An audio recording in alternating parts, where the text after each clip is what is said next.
யெகோவா ஈரே prayer time வழியாக தேவநாமம் மகிமைப்படுவதாக. உங்களையும் இந்த சேனலுக்கு வெல்கம் பண்ணுறேன். நாம் இப்பொழுது பார்க்கவிருக்கிற வேத பகுதி ரோமர் 2வது அதிகாரம் 1வது வசனம். ஆகையால் மற்றவர்களை குற்றவாளியாக தீர்க்கிறவனே, நீ யாரானாலும் சரி, போக்கு சொல்ல உனக்கு இடமில்லை. நீ குற்றமாக தீர்க்கிறவைகள் எவைகளோ அவைகளை நீயே செய்கிறபடியால் நீ மற்றவர்களை குறித்து சொல்லுகிற தீர்ப்பினாலே உன்னைத்தானே குற்றவாளியாக தீர்க்கிறாய். பிரியமானவர்களே, இந்த வசனத்தை பார்க்கும்போது, இந்த அதிகாரத்தை ஆழமாக வாசிக்கும்போது அநேக காரியங்கள் சொல்லப்பட்டுள்ளது. அதுவும் ரட்சிக்கப்பட்டு ஆண்டவரை மற்றும் வேதாகமத்தை பற்றி நன்கு அறிந்த ஜனங்களுக்கு தான் இவை கூறப்பட்டுள்ளன.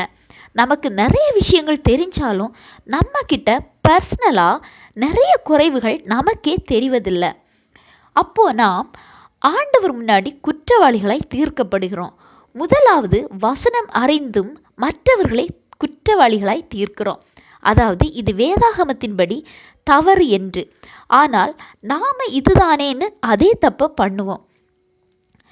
அவங்கள நாம் அந்த தப்பை பண்ணுறவங்கள நீங்கள் செய்கிறது தப்பு அப்படின்னு குறை சொல்லுவோம். அவங்கள விட சத்தியத்தை அதிகமாக அறிந்த நமக்கு நாம் சொல்கிற தீர்ப்பின்படியே செய்யப்படும். ஏன்னா நாம் மறக்கக்கூடாது, அப்படி செய்கிற மனிதர்கள் நியாய தீர்ப்புக்கு தங்களை தப்பிவித்து கொள்ள முடியாது. அதாவது நல்ல ப்ரேயர் பண்ணுவோம், சபை காரியங்களில் முதல்ல நிற்போம். ஆனால் ஆண்டவருக்கு பிரியமில்லாத சில குறைவுகள் நம்மிடத்தில் காணப்படும். ஆண்டவருக்கு பிரியமில்லாததுன்னு தெரிஞ்ச பிறகும் அவங்க என்ன நினைப்பாங்கன்னா இதுதானே அப்படின்னு. உங்ககிட்ட அப்படி ஏதாவது குணநலன்கள் இருக்குதா?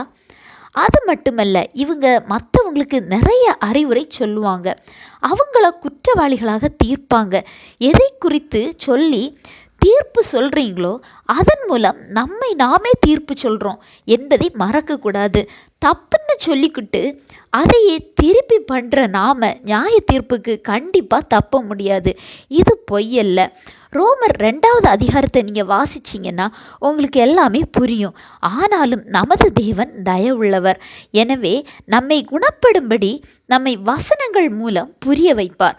அப்போ அவருடைய தயவு, பொறுமை, நீடிய சாந்தம் இவைகளை நாம் அசட்டை பண்ணுகிறவர்களாய் இருக்கக்கூடாது.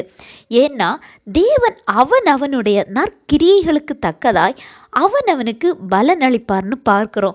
எனவே சோர்ந்து போகாதீங்க, நீங்கள் குறை சொல்லாதீங்க. சில நேரம் நம்மக்கிட்டே சில தவறுகள் இருக்கும், ஆனால் மற்றவங்க பண்ணும்போது அது தப்புன்னு சொல்லுவோம். நம்மளால் அந்த பாவத்தை விட்டு விலகவும் முடியாது.